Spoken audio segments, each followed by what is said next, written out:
네, 그럼 이제 이어서 노인인권 보호와 증진에 대해서 살펴보도록 하겠습니다. 먼저 이제 노인의 하루에 대해서 생각해 봅시다 이렇게 했는데 이제 시간 관계상 자세하게 다루기는 좀 어려울 것 같고요. 그냥 그림만 보고 잠깐 이제 우리가 느낄 수 있는 것은 참 어르신들이 무료하게 생활을 하고 계시죠. 아마도 이제 공원 같은 데서 이제 장기를 두시면서 하루를 보내시는 모습인 것 같습니다. 그러니까 이제 어르신들이 하루를 이렇게 좀 뭐랄까 좀 활기차게 보람있게 능동적으로 이렇게 이제 살아가기 좀 어려운 그런 세상이 된 것 같습니다. 참 안타깝죠. 노인의 인권은 곧 나의 인권이다. 이게 무슨 말일까요? 자, 이렇게 연세가 많으신 분들도 30년 전에는 40년 전에는 얼마나 젊고 활기찼겠습니까? 그렇죠. 그러니까 지금 젊은 사람들도 언젠가는 나이가 들 것이고, 그러니까 지금 노인 인권에 관심이 없더라도 언젠가는 이제 관심을 가질 수밖에 없는, 또 가져야 되는 그런 나이가 된다라는 것입니다. 그래서 이제 우리가 흔히 이런 이야기를 할 수밖에 없는데, 지금 이제 노인 인구가 엄청나게 늘고 있습니다. 예, 아시는 분들은 아시겠지만 일단 이제 기대 수명이 늘어났습니다. 이유는 여러 가지가 있습니다. 뭐 의학 기술이 발달했을 수도 있고, 또는 이제 뭐 영양이 좋아져서 그럴 수도 있고, 기타 여러 가지 이유로 계속해서 수명이 늘어나고 있어요. 2040년 되면은 평균적으로 86.9세까지 생존에 있을 가능성이 높고, 2065년이 되면 이제 뭐 평균 90세까지 살 수가 있다. 이게 이제 전망입니다. 출산율은 어떨까요? 당연히 엄청나게 떨어졌습니다. 1970년 이 당시는 이 당시에 엄청나게 자녀가 많았는데 지금은 그 부부에게서 한 명의 자녀가 나올까 말까 하는 그런 상황이다라고 하는 것입니다. 참 미래가 암울한 그런 상황이죠. 인구 고령화가 아주 가속화되고 있습니다. 그러므로 인구 이제 태반이 노인이 될 것이다. 뭐 그렇다면 노인 인권에 대해서 더더욱더 관심을 가져야 되지 않겠는가, 그런 생각이 듭니다. 그래서 이제 좀 이제 노인 인구를 이제 보고 있는데요. 1960년 이 당시만 해도 전체 인구에서 65세 이상 노인이 3% 정도밖에 안 됐어요. 2.9%. 근데 어떻습니까? 이제 급격하게 늘어나죠. 2017년도에 이미 14%로 넘어서 버렸습니다. 그리고 향후 어떻게 되느냐? 2065년 되면 전체 인구의 40%가 이제 노인이다 라고 하는 것입니다. 지금은 2021년도, 22년도 이쯤이니까 전체 인구에서 노인은 16.5%, 17%이 정도가 됩니다. 그러니까 가파르게 늘어난 것이죠. 아무튼 이제 이 노인이 정말 계속 노인 인구가 늘어날 건데, 좀 이제 암울한 게 뭐냐면, 그렇게 노인들이 노인 됐더라도 행복하게 살면 상관이 없는데 태반이 빈곤한 상태다라고 하는 것입니다. 그러니까 노인 빈곤율이 소위 선진국 중에서 빈곤율이 가장 높습니다. 보십시오. 2018년도 벌써 이제 3년 전인데 한국이 제일 높습니다. 그러니까 노인 중에 빈곤하게 사시는 분들이 이렇게 많다. 그러니까 노인 2명 중 1명은 거의 빈곤한 상태다. 그러다 보니까 우울할 수밖에 없죠. 우울하고 노인 자살률이 세계 1등입니다. 참 창피할 노릇이죠. 반면 복지 수준은 아주 열악합니다.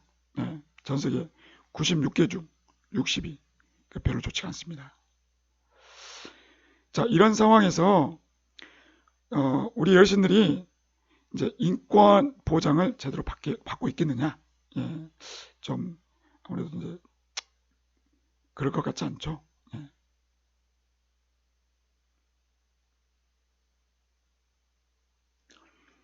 자, 지난 반세기 급격한 사회 변화의 흐름을 좀 보겠는데요. 가구 형태와 가족 관계가 변화됐습니다. 그러니까 핵가족, 그러니까 대가족에서 핵가족으로 바뀌었고, 노동시장도 많은 변화가 생겼습니다. 서비스 업종이 늘어났죠. 과거 이제 농사라든가 뭐 그런 직종은 이제 급격하게 줄어들었고, 그런 이제 각종 사회 문제 때문에 복지 부담이 엄청나게 늘고 있어요. 그리고 문화적인 변동과 세대 간 세대 간격이 거주었다. 그러니까 뭐랄까 그 세대 차이라고 그러죠. 세대 차이. 젊은 사람과 노인들 간에 이제 공감대 형성이 잘 안 된다라고 하는 것입니다. 그래도 이제 노인의 사회적 위상은 자꾸만 떨어지고 살자리가 좁아지고 있는 것이 현실이다. 자, 이게 이제 지난 반세기 동안의 변화입니다. 그 다음에 그전에는 어땠을까요? 그전에도 조금씩 이런 현상은 있었을 것 같아요. 그렇지만 지난 반세기, 그러니까 최근 50년 동안의 이런 변화만큼은 아니었다. 그러므로 50년 전에는 그 노인이 아니었겠죠. 예. 젊은 층으로 사셨던 분들이 이제 노인 부양, 노인 봉양, 뭐 이제 이런 의식들이 강했던 그런 분들이 50년이 지나고 나니까 이제 노인이 되셨어요. 그래서 세상이 바뀌어버린 거죠. 거기에 적응 못합니다. 적응할 수가 없는 거죠. 생각도 그렇고 문화도 그렇고 얼마 또 세상이 빨리 변합니까? 요즘 인터넷 못하고 스마트폰 못하면 적응 못하지 않습니까? 그러다 보니까 젊은 사람들한테 더 무시당하고 이런 현상이 가속화되는 것입니다.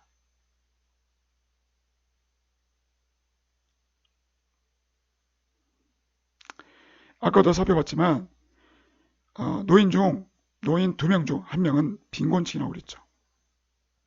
그러니까 경제적으로 취약하고 반면 몸이 아프니까 의료비는 증가하고 또 이제 돌봄 문제, 그래서 요즘 이제 노인장기 요양보험제도가 생기면서 많은 어르신들이 돌봄을 받지 않으면 안 되는 그런 상황이 되는 것이죠. 당연히 일자리는 없고 여러 가지 측면에서 뭐 신체적으로 또는 정신적으로 아무래도 이제 어르신들은 좀 그 기능이 좀 많이 떨어졌지 않습니까? 그로 인해서 결국은 어떻게 되느냐? 젊은 사람들한테 이제 무시당하고 이제 밀려나고 차별당하고 뒷방으로 밀려나는 이제 그런 상황이 이제 되는 것이죠. 그러니까 이제 이 인권이라고 하는 것은 제가 뭐라고 그랬습니까? 앞 시간에 상대방에 대한 배려, 존중, 그리고 역지사지의 입장에서 상대방 입장에서 생각해보는 이런 것들로 있는데 젊은 사람들이 본인들이 노인 될 것은 생각하지 않고 현재 노인들을 무시하고 밀쳐내고 이러고 있습니다. 그러니까 젊은 사람들도 본인들이 그렇게 하고 싶어서 했다기보다는 그냥 사회 흐름이 조류가 그렇게 가고 있어요. 그러니까 삶의 모든 다양한 영역에서 편견과 차별과 심지어는 학대를 당하고 있다라고 하는 것입니다.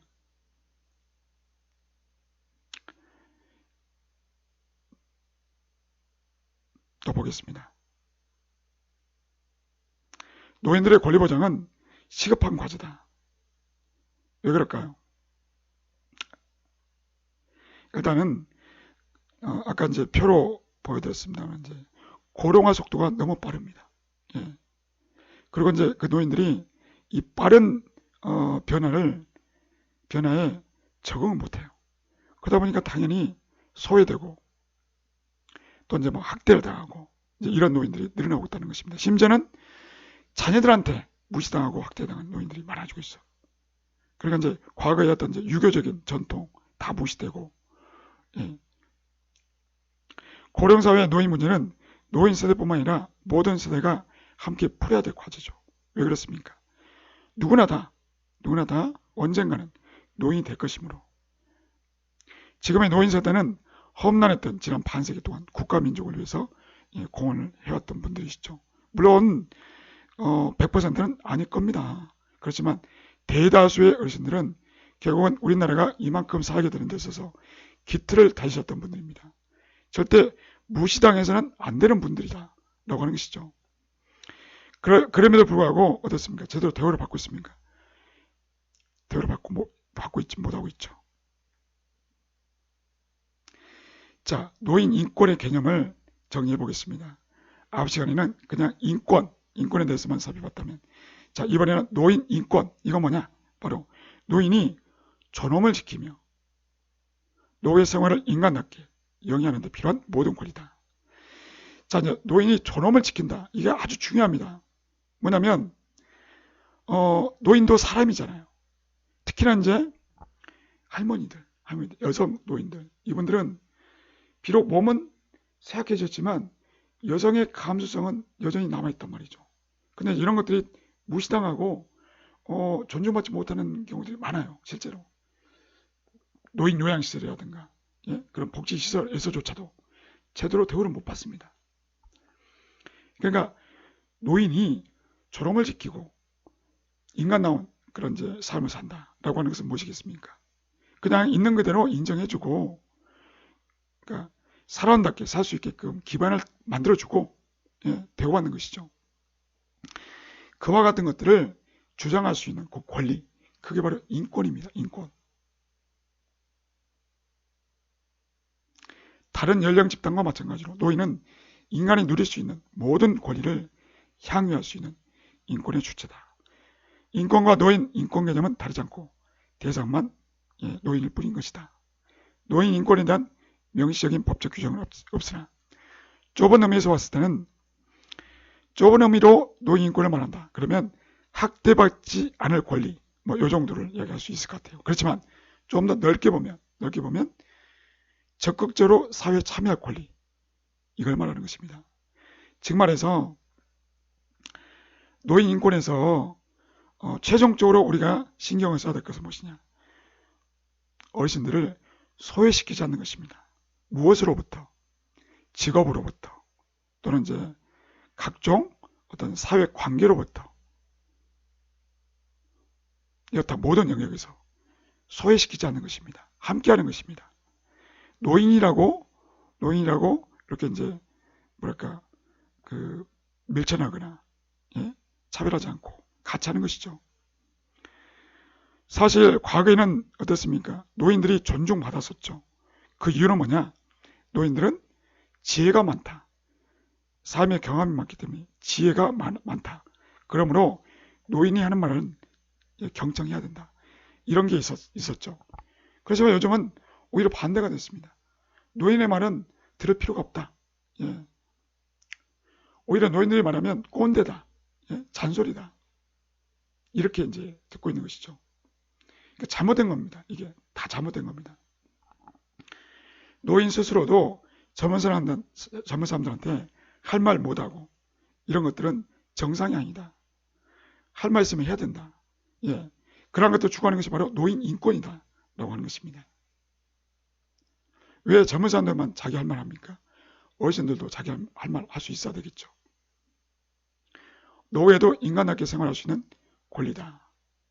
그러려면 노후에 어르신들이 젊은 사람들 눈치를 보지 않아야 돼요.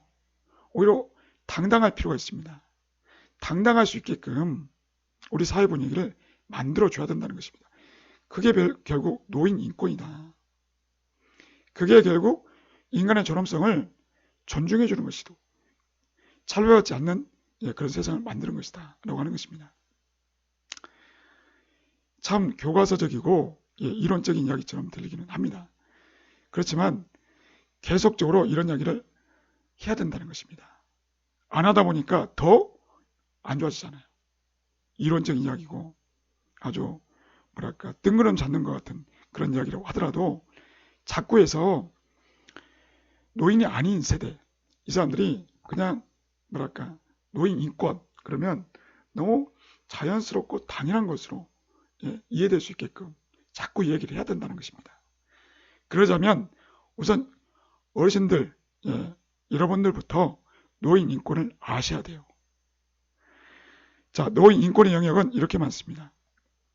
이렇게 많아요. 6개 영역, 그리고 16개 실행 영역. 그러니까 건강, 돌봄 영역에서 신체 건강, 정신 건강, 돌봄권, 기본 생활에서는 의생활, 그러니까 의식주죠. 그 다음에 소득, 고용에서도 역시나 존중받아야 될 것이고, 특히 이제 저는 이걸 좀 강조하고 싶어요. 사회 참여. 그러니까 어르신들에게 자꾸 역할을 줘야 됩니다. 예? 어르신들이 우리 사회에 기여할 수 있게끔 해야 됩니다.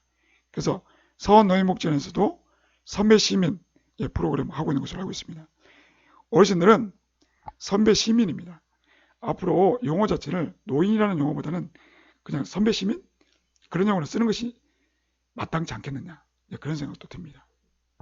그러려면 어르신들 스스로가 모범을 보이려고 노력을 하셔야 됩니다. 마지막으로 이제 존엄, 안전, 이렇게 영역이 많습니다.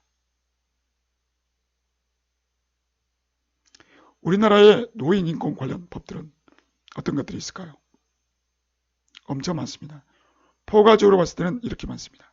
헌법부터 시작해가지고 많죠. 사회복지사업법. 자, 그렇지만 직접적으로 노인 관련된 법들 중에서도 엄청 많습니다. 보겠습니다. 노인복지법부터 시작해서 노인장기 요양보험법, 치매관리법, 아마 못 들어보셨던 그런 법들도 있을 겁니다. 고용상 연령차별 금지 및 고령자 고용 촉진에 관한 법률도 있고요. 노후준비지원법, 고령진화산업진흥법, 이처럼 노인과 관련된 법들은 정말 많습니다. 그러니까 즉 말해서 우리 사회는 법적으로는 노인 인권을 추구하고 있고, 노인들이 우리 사회에서 차별받지 않고 소외받지 않도록 장치는 마련해 놨어요. 근데 뭐가 문제겠습니까? 실천을 안 한다는 것이죠. 실천을. 그러니까 이제 그 노인이 아닌 사람들의 노력이 무엇보다 중요할 겁니다. 그렇지만 노인 스스로도 노인 인권에 대한 그런 개념을 이해하시고 좀 더 적극적일 필요가 있는데, 이제 그런 실천들 앞으로의 과제라고 볼 수 있겠습니다. 자, 노인 인권 증진에 도움을 주는 기관들이 몇 가지가 있어요. 그래서 시간 관계상 자세히 말씀드릴 수는 없고, 국가인권위원회, 보건복지부, 또 중앙노인보호전문기관, 한국노인인권센터, 한국노인종합복지관협회, 이런 것들이 있습니다. 국가인권위원회가 있는데 이제 뭐 자세하게 설명을 못 드리겠고, 자, 이제 어떤 역할들을 하는지만 좀 잠깐 짚고 넘어가겠습니다.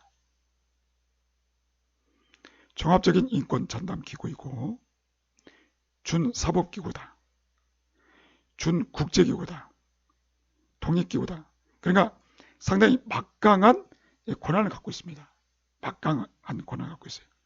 그래서 뭔가 그 노인 인권에 문제가 있는 그런 건 이제 뭐 목격을 했거나 아니면 이제 경험을 했거나 그러면 이쪽에다가 한번 이제 문의를 해보시면 도움을 받을 수가 있습니다. 자, 그리고 또 이제 뭐가 있냐면, 이제 보건복지부에서는 어떻게 활동하고 있느냐. 보건복지 콜센터가 있습니다. 129. 그냥 국번 없이 129 누르시면은 노인 인권 또는 이제 노인 학대 관련된 이제 도움을 받을 수가 있어요. 상담을 받을 수가 있습니다. 자, 이번에는 중앙노인보호 전문 기관이라고 있습니다. 예전에는 이제 노인 학대 예방센터 이렇게 했는데, 이곳에서는 이제 뭐 경우에 따라서 이제 피해 학대 노인 이제 쉼터를 제공한다든지, 또 특히나 이제 교육 홍보 사업을 많이 합니다. 그리고 한국노인인권센터, 이건 이제 많지가 않아서 조금 애매합니다. 그렇지만 이제 한국노인종합복지관협회, 정주소원 노인복지관 같은 그 노인복지관들 연합체라고 보시면 되겠습니다. 전국에 한 300개 정도 되는 곳이라고 보시면 되겠습니다.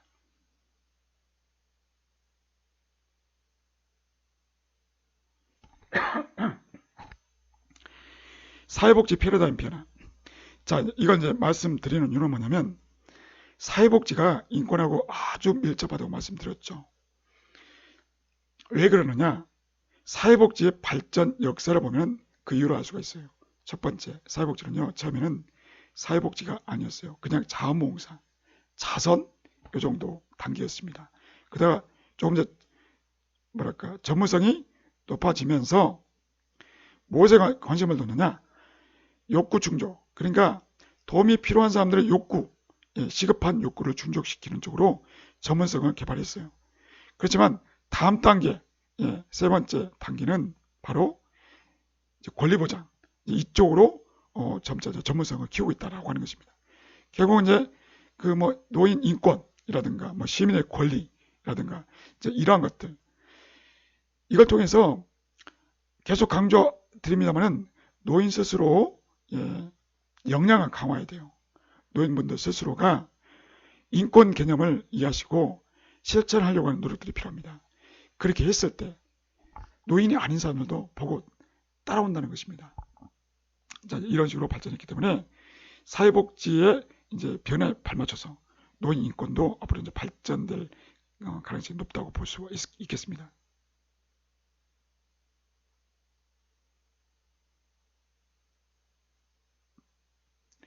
사회복지 실천 현장에서 노인 인권을 고려해야 하는 이유. 일단 어르신들이 좀 취약하지 않습니까? 여러모로 취약한데 그들을 보호하는 그런 체계도 아직까지는 좀 취약하더라. 법적으로는 어느 정도 안전장치가 되어 있지만 좀 실천이 잘 안 되고 있지 않습니까? 그 이유는 뭐냐? 결국에는 사회적 인식 부족이다. 그리고 어르신들이 능동적으로 적극적으로 스스로가 자신을 변호하고 스스로가 자기 주장을 하기에는 너무 열악해요. 여러모로. 그래서 이런 것들을 솔직히 이제 사회복지 기관이라든가 그런 곳에서 좀 대변해주고 그렇게 좀 하면서 그 인식도 좀 바꿔주고 해야 될 필요가 있을 것 같습니다. 여하튼 우리 사회 전체가 그 노인 인권에 대해서 좀 관심을 많이 가져야만이 가능하지 않겠는가 생각을 해봅니다. 자, 그러면 잠시 쉬었다가 또 이제 3부로